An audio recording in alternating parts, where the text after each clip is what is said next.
চৰকাৰৰ বিৰুদ্ধে যিবিলাক দলে সংগঠনে এটাও বাক্য নকয়, মানুহৰ ঘৰ ভাঙিবলৈ যায়, মানুহক মাৰপিট কৰিবলৈ যায়, সেইবিলাকতো জাতীয় সংগঠন নহয়, সেইবিলাক হ'ল চৰকাৰৰ ধামাধাৰা।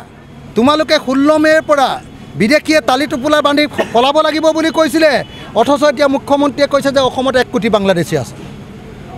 যদি 1 কোটি বাংলাদেশী আছে, 1 কোটি বাংলাদেশীক কেতিয়া খেদাবা তোমালোকে?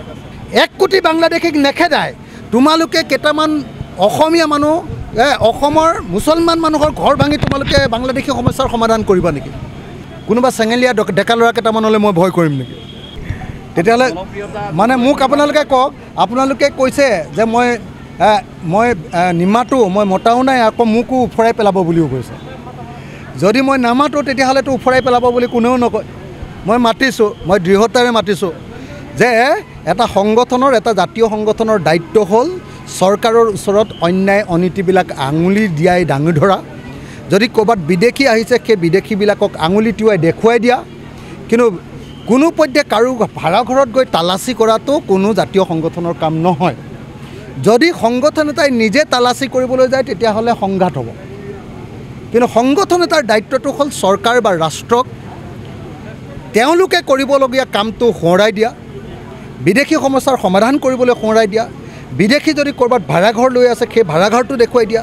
বিদেশীয়ে যদি ক'ৰবাত মাটি দখল কৰিছে, সেই মাটি দেখুৱাই দিয়া, আৰু সেই বিদেশীক তাৰ পৰা উঠাই দিব লাগে বুলি ডিচিৰ ওচৰত প্ৰতিবাদ কৰা, চৰকাৰৰ ওচৰত প্ৰতিবাদ কৰা।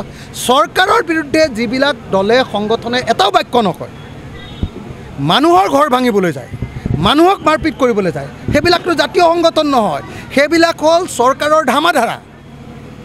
গতিকে মই বাৰম্বাৰ কৈ আছোঁ যে যি সঁচা জাতীয় সংগঠন, তেওঁলোকে চৰকাৰক আঙুলি টোৱাই দেখুৱাই দিয়ক যে তোমালোকে বিদেশী সমস্যাৰ সমাধান কৰিম বুলি কৈছে, কিয় সমাধান কৰিব পৰা নাই? তোমালোকে 16 মে'ৰ পৰা বিদেশীয়ে তালি টোপোলা বান্ধি পলাব লাগিব বুলি কৈছিলে, অথচ এতিয়া মুখ্যমন্ত্ৰীয়ে কৈছে যে অসমত 1 কোটি বাংলাদেশী আছে। যদি 1 কোটি বাংলাদেশী আছে, 1 কোটি বাংলাদেশীক কেতিয়া খেদাবা তোমালোকে? 1 কোটি বাংলাদেশীক নেখেদাই তোমালোকে কেইটামান অসমীয়া মানুহ অসমৰ মুছলমান মানুহৰ ঘৰ ভাঙি তোমালোকে বাংলাদেশী সমস্যাৰ সমাধান কৰিবা নেকি?